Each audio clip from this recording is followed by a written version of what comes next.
पिछले कई दिनों से इजराइल कई देशों से जंग कर रहा है, जिसमें ईरान, लेबनान, यमन और गाजा पट्टी के विद्रोही हैं, जिनका ये एक साथ सामना कर रहा है। अब इजराइल है तो एक यहूदी देश, पर इस धर्म की जड़ें इस्लाम और ईसाई धर्म से जुड़ी हुई हैं और ये धर्म अब्राहमिक विश्वास पर टिका हुआ है और यही वो धर्म है जो प्राचीन धर्मों में से एक है।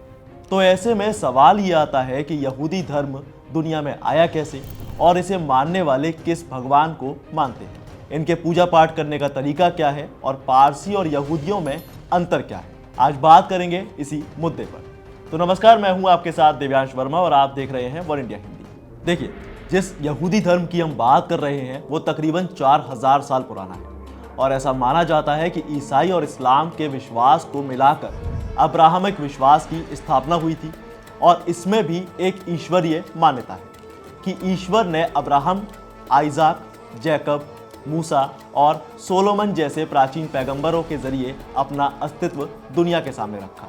अब क्या आप ये जानते हैं कि यहूदी धर्म कैसे इतना बड़ा हो गया? तो देखिए, यहूदियों के धार्मिक ग्रंथ तोराह में यहूदी धर्म के विकास के बारे में बताया गया है। इसके मुताबिक भगवान ने सबसे पहले अब्राहम नाम के एक हिब्रू को दर्शन दिए, जिन्हें यहूदी धर्म के फाउंडर के रूप में जाना गया।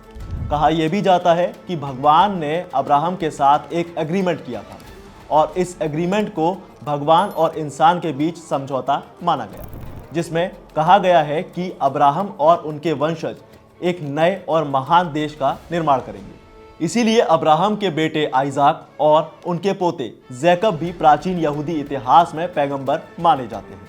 और इसमें सबसे इंटरेस्टिंग बात तो ये है कि वो जैकब ही थे जिन्होंने अपना नाम इजराइल रखा था और इसी वजह से उनके बाद की पीढ़ियां इजरायली कही जाने लगी। इतना ही नहीं, 1000 से ज़्यादा सालों के बाद मूसा ने सैकड़ों सालों तक गुलाम रहने के बाद इजरायलियों को मिस्र से निकाल दिया।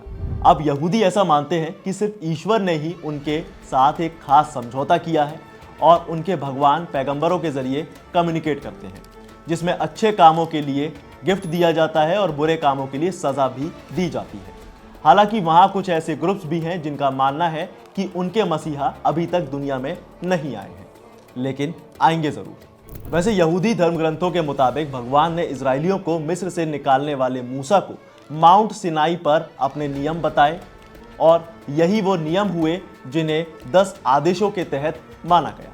और मैं आपको बता दूं कि यहूदियों के धर्म ग्रंथ को तनख या फिर हिब्रू बाइबल कहा जाता है, जिसमें ईसाइयों के बाइबल की तरह ही पुराने नियमों की किताबें हैं। हाँ, बस ये थोड़ी अलग है। और तनख की जो पहली 5 किताबें हैं उन्हें तोराह या फिर तोरा कहा जाता है। ये वो किताबें हैं जो यहूदियों के नियमों को बयां करती हैं। हालांकि बाद में कई ज़रूरी पांडुलिपियां तैयार की गई जो ये बताती हैं कि तनख को कैसे पढ़ना चाहिए।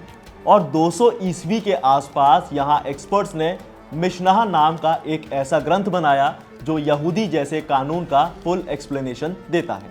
ये वही ग्रंथ हुआ था जो पहले वर्बली अस्तित्व में आया था और पूजा करने के लिए ये लोग चर्च में जाते हैं और जो चर्च के पादरी हैं वो रब्बी कही जाते हैं। और मैं आपको ये भी बता दूं कि यहूदियों पर लगभग 1000 ईसा पूर्व राजा डेविड शासन किया करते थे और सोलोमन उन्हीं के बेटे थे, जिन्होंने यरूशलेम में यहूदियों का पहला पवित्र मंदिर बनवाया जहां आज यहूदी पूजा करते हैं। और डेविड का 6 बिंदु वाला तारा यहूदी धर्म का प्रतीक माना जाता है। दुनिया भर में आज लगभग 15.7 मिलियन यहूदी हैं, जिनमें से ज़्यादातर अमेरिका और इजराइल में रह रहे हैं और ये दिन में 3 बार पूजा करते हैं, जिनमें सुबह, दोपहर और शाम की पूजा को अलग अलग नामों से जाना जाता है। और ऐसा इनकी किताब सिद्दूर में बताया गया है। ये शब्द हिब्रू मूल से निकाला गया है, जिसका मतलब है क्रम। सिद्दूर में प्रार्थनाओं के क्रम को ही दर्शाया गया है। इजराइल के यहूदियों और पारसी धर्म में सबसे बड़ा अंतर यह है कि यहूदी पुनर्जन्म में विश्वास नहीं करते, जबकि पारसी पुनर्जन्म को काफ़ी मानते हैं।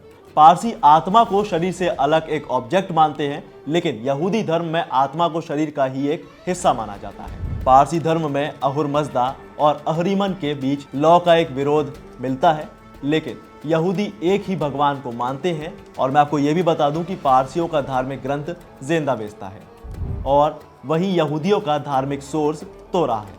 हालांकि पारसी हुरामज़दा को सबसे ऊपर मानते हैं, पर यहूदियों के लिए यहोवाह यानी जेहोवा ज़्यादा बड़ा है। तो ये था इन धर्मों के बीच का अंतर, जिसके बीच में संघर्ष आज भी जारी है। बाकी आपकी राय इन धर्मों के बारे में कैसी है हमें कमेंट में ज़रूर बताएं। साथ ही वीडियो को लाइक शेयर ज़रूर करें और ऐसी तमाम अपडेट्स और तमाम जानकारियों के लिए सब्सक्राइब करें वन इंडिया हिंदी।